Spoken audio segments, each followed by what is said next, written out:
তুমি চিন্তাই করো না, তুমি শুধু এখন সৃজা দিদিভাইয়ের পাশে থাকো, রান্না বান্না সব কিছু আমি দেখে নেবো, কিচ্ছু করতে হবে না তোমার। আপনাকে অত চিন্তা করতে হবে না মা, আমি সৃজার পড়াশোনার দিকটা দেখে এই দিকটাও দেখতে পাবো, এই দুটো দিক আমি ব্যালেন্স করতে পারবো। না না, অত টানাটানি করার দরকারটাই বা কি? আর আমি কি একা করবো নাকি? আমার সাথে তো ছোট আছে না? হ্যাঁ, ভালো কথা। এবার আমারও একটা সবার কাছে প্রস্তাব আছে। সেটা হলো, এখন থেকে এই সংসারে সমস্ত হিসেব পত্র, যাবতীয় খুঁটিনাটি সবকিছুর ভার ছোটর হাতে।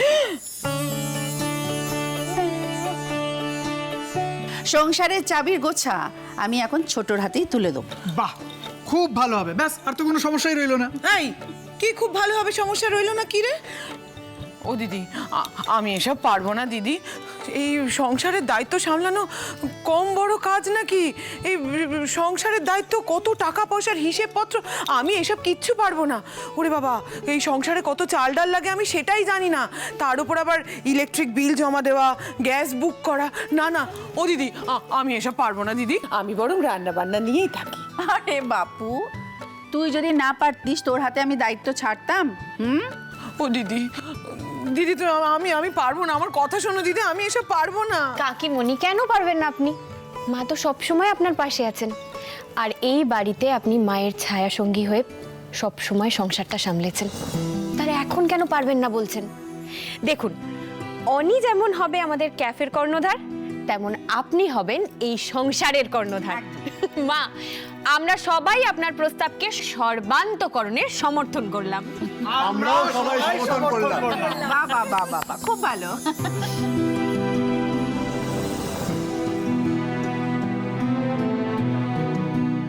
তোমরা আমাকে এত ভালোবাসো, এত সম্মান করো দিদি, দিদি আমি এই সম্মান রাখতে পারবো তো?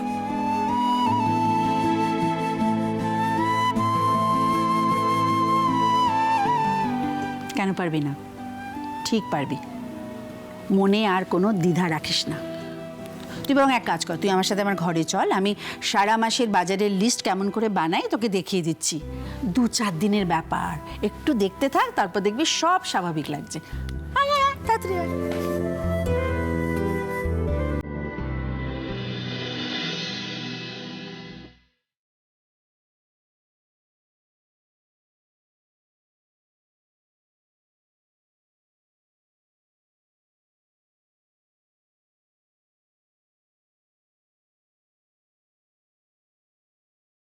পারমিতা, এবার কিন্তু আমাকে বেরোতে হবে। আমি বড় ভাই, বুমনি, দেখো না, সে তখন থেকে একটা ছেলে আমাকে ফলো করতে করতে বাড়ির সামনে চলে এসেছে। কি বলছিসটা কি? কে এসে? সেটা আমি জানি না, কিন্তু অনেকদিন ধরেই না আমার সাথে কথা বলার চেষ্টা করতো, আমি পাত্তা দিইনি, এখন ফলো করতে করতে বাড়ির সামনে চলে এসেছে। বাড়ির সামনে চলে এসেছে? চলো তো গিয়ে দেখি। চলো চলো চলো। দেখছি। কোথায় কোথায়? কি রে, কোথায় গেল ছেলেটা? চাপ বাবা, এখানেই তো ছিল। তার মানে পালিয়েছে, বুঝতে পেরেছে ব্যাটালিয়ন নিয়ে আসছে, আড়ং ধোলাই দেবে তাই কেটে পড়েছে। এই মিষ্টি, কেমন দেখতে ছিল রে? গুন্ডা নাকি? বড় গোপ আছে এরকম? এটা একটা কোনো কথা হলো? মানে গুন্ডা হতে গেলে একটা গোপ হতে হয়? আরে থাকে, গুন্ডাদের গোপ থাকে, এরকম বড় বড় গোপ থাকে, দেখলেই চেনা যায়। বাজে কথা বন্ধ করো তো। তার থেকে আমি একটা আইডিয়া দিই, আমরা বরং সবাই একটা করে বাঁশ নিয়ে রেডি থাকি, এলেই পেটাবো। চলো চলো। বলছি, লোকটা যখন এখন চলে গেছে তখন থাক, আর এসব নিয়ে কথা বাড়িয়ে লাভ নেই, ভিতরে চলো। আর মিষ্টি, তুমি কিন্তু একটু সাবধানে চলাফেরা করো, একা একা কোথাও বেরোবে না, সবসময় কাউকে না কাউকে সাথে নিয়ে বেরোবে, ঠিক আছে? বলছি, এই ছেলেটা সেই আক্কি বাজরিয়া নয় তো? আরে না রে বর্দা ভাই, ওরা কেউ নয়, ওদের সবাইকে তো আমি চিনি না। এটা একটা অন্য লোক, জানিস তো, কিরকম ভেজা বেড়ালের মতন দেখতে, কিন্তু হ্যাঁ খুব শয়তান, আই এম শিওর। খালি খালি আমাকে বলছে আমার সাথে নাকি কথা আছে। বলতো এটা আবার কি কথা জানো বৌমনি? খালি আমাকে বলছিল 2 মিনিট দাঁড়িয়ে যাও, 2 মিনিট দাঁড়িয়ে যাও। আরে এটা আমার হয় নাকি? বলছে প্লিজ একটু দাঁড়িয়ে যাও, একটু কথা আছে, প্লিজ দাঁড়িয়ে যাও। এই আবার কিরকম কথা বলতো? তো অদ্ভুত ব্যাপার একদম। সেটাই তো আমি ভাবছি, গুন্ডা আবার এত বিনয়ের সাথে কথা বলে নাকি? কি জানি বাবা, কিছুই বুঝতে পারছি না। কিন্তু বৌমনি, আমার না খুব ভয় করছে, কিন্তু কিছুই বুঝতে পারছি না তো বলো। হ্যাঁ, আমি একটু খেতে টেতে ভালোবাসি, কিন্তু এর আগে তো আমাকে কেউ কোনোদিনও ফলো টলো করেনি না। আমি তো কোনো ঝামেলার মধ্যে পড়িনি, আমি কোনো ঝামেলার মধ্যে পড়তে চাই না। কি ঝামেলার মধ্যে পড়ছি কে জানে।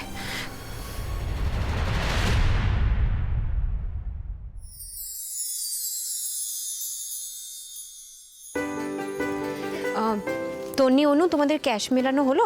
এই মোটামুটি হয়ে গেছে। আচ্ছা ঠিক আছে, আমার মনে হয় কেউ আর খেতে আসবে না, তাহলে আমি ক্যাফেটা বন্ধ করে দিচ্ছি, ঠিক আছে?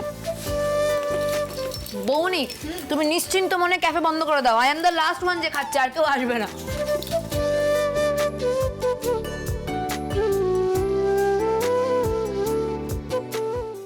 আসতে পারি?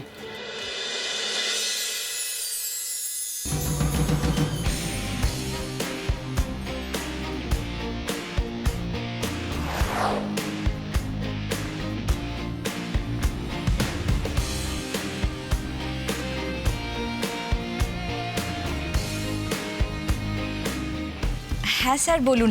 আসলে না আমাদের ক্যাফেটা বন্ধ করার টাইম হয়ে গেছে, বাট আমরা কোনো কাস্টমারকে ফেরাই না কিন্তু। আপনি শুধু বলুন আপনার কি লাগবে, আসুন। না না, আসলে আমি কাস্টমার মানে আমি একজনের সাথে একটু দেখা করতে এসেছি। আপনি দেখা করতে এসেছেন? কার সাথে দেখা করতে এসেছেন? অনি নাহলে সৌভিক নিশ্চয়ই। না, আমি আসলে ওই মিষ্টির সাথে একটু কথা বলতে এসেছি। মিষ্টির সাথে কথা বলতে এসেছেন? ওই তো মিষ্টি। এই মিষ্টি, দেখো তোমার সাথে কে কথা বলতে এসেছেন।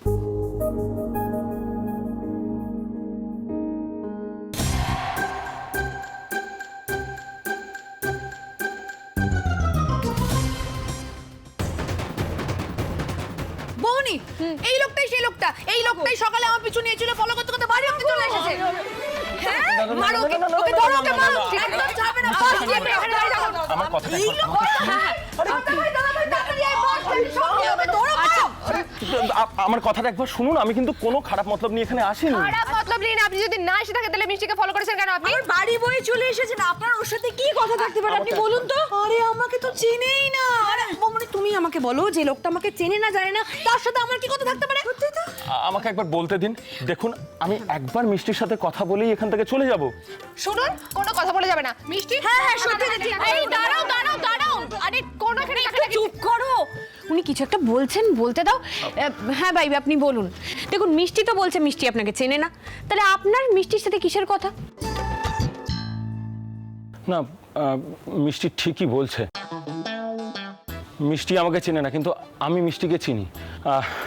আমার নাম আনন্দ, আনন্দ চক্রবর্তী। আমি এই আপনাদের পাশের পাড়ায় ফ্ল্যাট কিনে আছি, ওই 6 মাস হলো। আমি ওই সল্টলেকে একটা আইটি ফার্মে চাকরি করি। মিষ্টিকে অনেক দিন ধরেই দেখছি, আর আমার মিষ্টিকে আসলে খুব ভালো লাগে।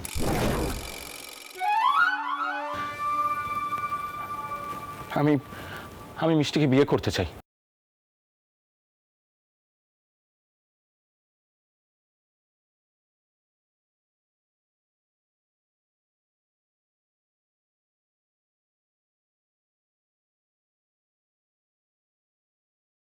বিয়ে? সৌভিক, একটু মার কাকিমণিকে বলো না ক্যাফেতে আসতে। হ্যাঁ হ্যাঁ বলছি। আপনি ভিতরে আসুন। হ্যাঁ ঠিকই, সব কথা তো আর দাঁড়িয়ে হয় না। আপনি প্লিজ বসুন। আসুন।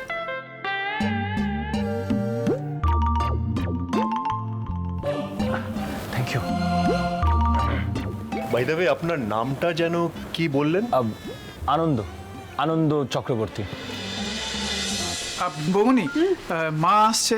কাকিমুনি বললো যে ওই কাকিমুনির খাবারটা নিয়ে একটু ঘরে গেছে, একটু পরে আসছে। আমি আর মিষ্টির বিয়ের কথা কিছু বলিনি। বিয়ে মানে কিসের বিয়ে? হ্যাঁ, কাকা বোকা যে কেউ এসে বলে আমাকে বিয়ে করতে চায়, আর আমি বিয়ে পিড়িতে বসে পড়বো? কে বলতে দেখে চাইছিস তুই? মিষ্টি, তুমি ওদিকে চলো, এখানে বসো।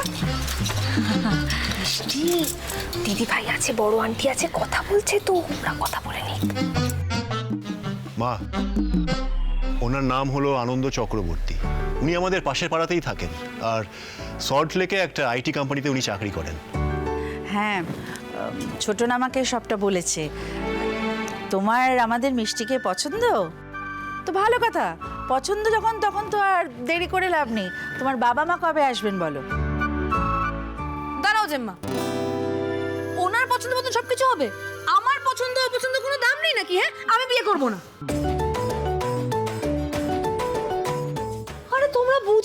পারছো না? আমি তো ওনাকে চিনিই না, উনি মানুষটা কেমন সে সম্বন্ধে আমার কোনো আইডিয়া নেই। এরকম ভাবে হয় নাকি? হতেই তো পারে যে উনি ফ্রড, হতে পারে না? আপনি বলুন, আমি কিছু ভুল বলছি? হ্যাঁ হ্যাঁ হ্যাঁ, উনি উনি ঠিকই বলছেন, ওনার কথায় যুক্তি আছে। ও মা, কি কাণ্ড! ও মিষ্টি, এমন মিষ্টি একটা ছেলে, ও ফ্রড হতে যাবে কেন? আর ও তো বললো পাশের পাড়াতেই তো থাকে। যে মা সবসময় মিষ্টি মুখ দেখে না এগোবে না, আজকাল তো চারিদিকে কত কিছু হচ্ছে বলো।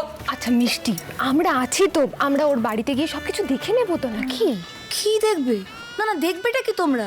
ওর ঘর দেখবে, মা বাবাকে দেখবে, চাকরি দেখবে, আর মানুষটা, মানুষটা কেমন সেটাকে দেখবে।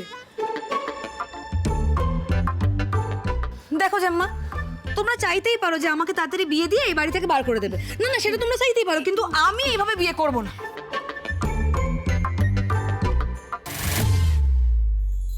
আচ্ছা ঠিক আছে, মিষ্টি কি বলতে চাইছে আমি কিন্তু বুঝতে পেরেছি।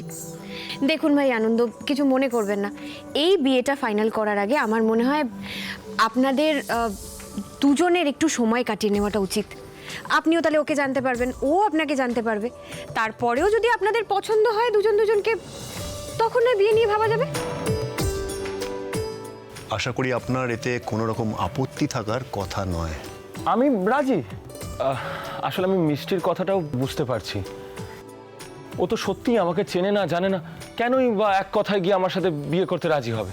তার থেকে বরং এটাই ভালো, আমরা কিছুদিন একে অপরের সাথে সময় কাটাই, তারপরে ওর যদি আমাকে পছন্দ হয়, ও যদি আমার সাথে কমফোর্টেবল ফিল করে, তাহলেই সম্পর্কটা এগোবে, না হলে নয়। ও মা গো, কি মিষ্টি না! তোমাকে আমার খুব পছন্দ হয়েছে বাবা, তুমি কিন্তু মাঝে মাঝে আসবে। অবশ্যই আসবো। শুনুন, আমার মনে হয় আপনি কালকেই চলে আসুন আমাদের ক্যাফেতে, আমরা সবাই থাকবো এখানে, জমিয়ে বসে আড্ডা গল্প হবে, আপনার খুব ভালো লাগবে। কি খুশি তো? আমি সত্যি কথা বলছি, আজই আপনাদের সাথে কথা বলে আমার খুবই ভালো লেগেছে, কাল আমি অবশ্যই আসবো। আজকে আসছি তাহলে, কাল আবার না হয় আসবো। নমস্কার। আসুন, আমি আপনাকে আপনার বাড়ি পর্যন্ত পৌঁছে দিই, এতে আপনার বাড়িটাও আমার চেনা হয়ে যাবে। আসুন।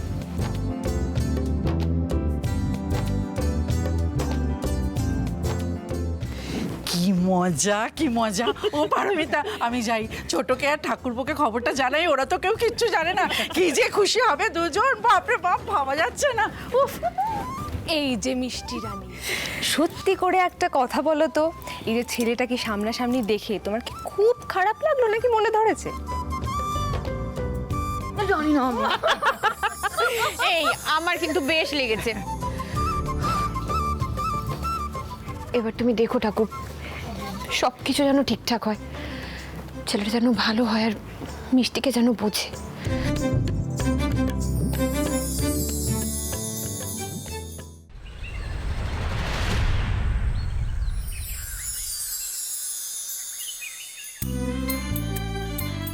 মিষ্টি খেয়েছে?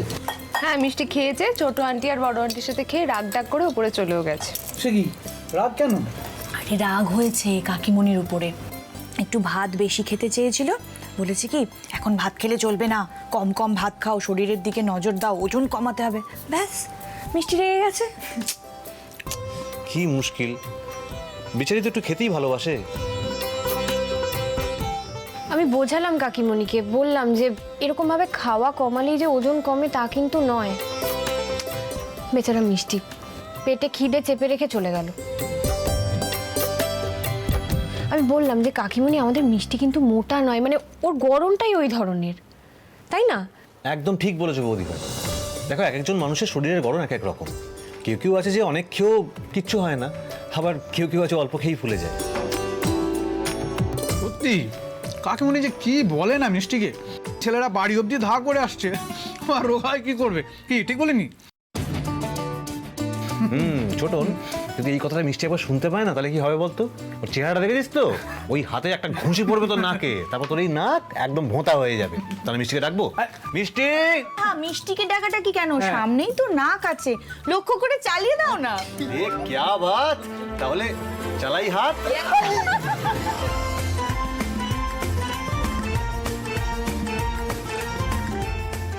এই ছোটন, এখন কিন্তু মিষ্টি আর একা নয়, হ্যাঁ, ওই আনন্দ আছে ওর সঙ্গে, তাই আমাদের কিন্তু বেশ ভেবে চিন্তে লেগ পুলিং করতে হবে। এই না না না অনি, আগে থেকে এসব লেগ পুলিং করার কোনো দরকার নেই। দেখো, আনন্দর পছন্দ একরকম, মিষ্টির পছন্দ একরকম। আনন্দের পছন্দের সাথে যদি মিষ্টির পছন্দ না মেলে তখন তো বেচারার মনটাই ভেঙে যাবে। আগে থেকে এসব মজা করার দরকার নেই।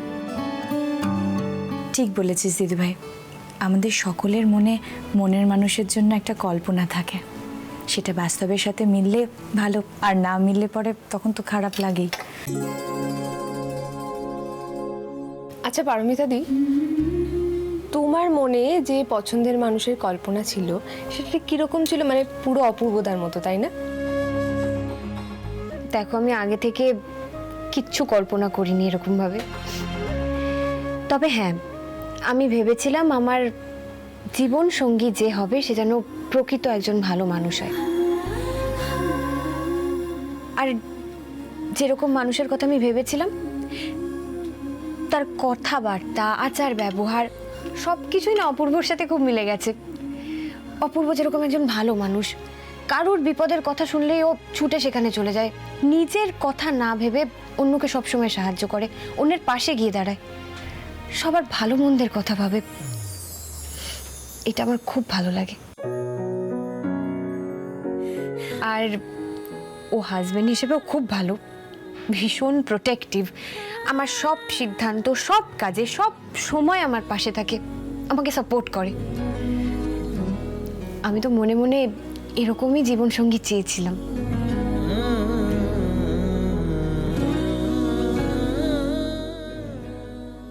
Thank you so much madam.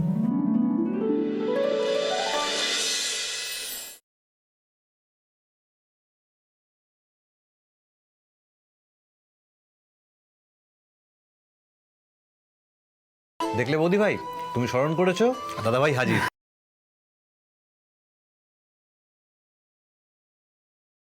কি ব্যাপার, লাঞ্চের সময় তুমি বাড়ি ফিরে এলে? হ্যাঁ, ভাবলাম যে বাড়িতেই চলে যাই, গিয়ে সবার সাথে একটু খাওয়া দাওয়া করি, কারণ গতকাল আমার গুণী বউ তো একটা ফুড কম্পিটিশনে প্রাইজ পেয়েছে, নিশ্চয়ই বাড়িতে ভালো মন্দ রান্না হচ্ছে, তাই চলে এলাম। দাও, ব্যাগটা দাও। পারমিতা, আমাকে কি দেবে তাড়াতাড়ি দাও, প্রচন্ড খিদে পেয়ে গেছে। আগে গিয়ে হাত ধুয়ে এসো, যাও। চামচ আছে, চামচ দিয়ে খাবো। অনি, চামচ দে। এইভাবে তো খেলে চলবে না, খাওয়ার আগে আমার একটা দাবি আছে, সেটা মানতে হবে। এই ব্যাপার? তা কি দাবি আছে তোমাদের শুনি? সবার সামনে বলতে হবে তোমার মনের মানুষের সাথে কতটা দিদিভাইয়ের মিল। ব্যাস ব্যাস, এটাই দাবি, তাই তো? হ্যাঁ। ঠিক আছে, তাহলে সবাই শোনো। সত্যি কথা বলতে, পারমিতার সাথে আমার মনের মানুষের মিল একদম 100-এ 100।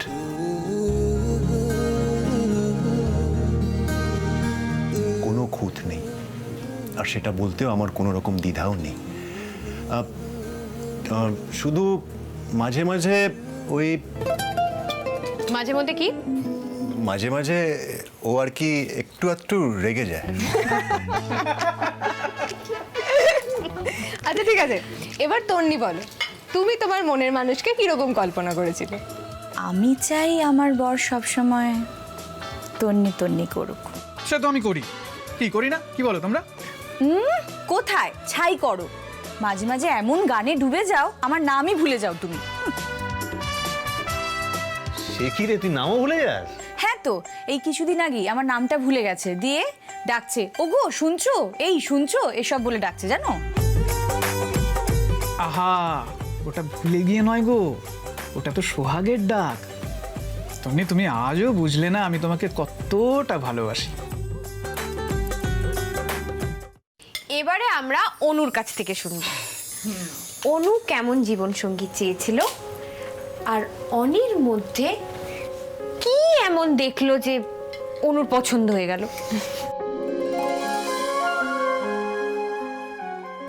আমি আর কি বলবো, তোমরা তো সবাই সবটা জানো। আমি ঠিক আমার মনের মানুষকে যেমন কল্পনা করেছিলাম ও ঠিক তেমন, caring, hardworking, responsible. Thank you. আচ্ছা, আমাদের তো মিষ্টির কাছেও জানতে চাওয়া উচিত যে ও কিরকম মানুষ পছন্দ করে। এই শোনো না, আমি কিন্তু জিজ্ঞাসা করেছিলাম মিষ্টিকে। মিষ্টি কি বললো জানো? বললো, দেখো বৌদি ভাই, আমার বর যেন সব সময় আমাকে কিছু না কিছু খেতে দেয়। মা যেরকম করে, এটা খাস না, ওটা খাস না, এটা খেলে তুই মোটা হয়ে যাবি, এরকম যেন না করে। তারপর আমি বললাম, দেখো আমি কিন্তু মজা করছি না, আমি সিরিয়াসলি জানতে চাইছি তুমি কিরকম জীবনসঙ্গী চাও। মিষ্টি তোমাকে বললো কিরকম জীবনসঙ্গী চায়? বললো, ও বললো ও এখনো সেরকম ভাবে কিছু ভাবেনি। মিষ্টি বলছিল কাকিমণির যেমন ধারণা ছিল যে কেউ মিষ্টিকে যদি কেউ পছন্দ করে তাহলে নাকি বাড়ির সবাই উদ্ধার পেয়ে যাবে, এটা কাকিমণি ভাবতেন। সেক্ষেত্রে তো মিষ্টির ভাবনা চিন্তার কোনো গুরুত্বই নেই। ও এতদিন নিজেকে সংসারের একটা বোঝা বলে মনে করতো। কে বলেছে মিষ্টি বোঝা? এই বাড়ির সবচেয়ে দাপুটে মেম্বার হলো মিষ্টি। হ্যাঁ, একদম ঠিক। আমিও সেটাই বোঝালাম ওকে। আমি বললাম যে জীবন সঙ্গী পছন্দ করার ক্ষেত্রে অন্যদের মতো তোমার মতামত গুরুত্ব পাবে। ছেলে যেমনই হোক, যদি তোমার পছন্দ হয় তাহলেই বিয়ে হবে, না হলে হবে না। একদম ঠিক বলেছো। এটা আমি আমার নিজের জীবন দিয়ে বুঝেছি গো। কখনো অন্যের ইচ্ছেকে নিজের উপর চাপিয়ে নিতে নেই। নিজের ভালো মন্দ বোঝার দায়িত্ব সব সময় নিজের থাকে, তাতে নিজেরও ভালো হয় আর জীবনটাও আনন্দের হয়।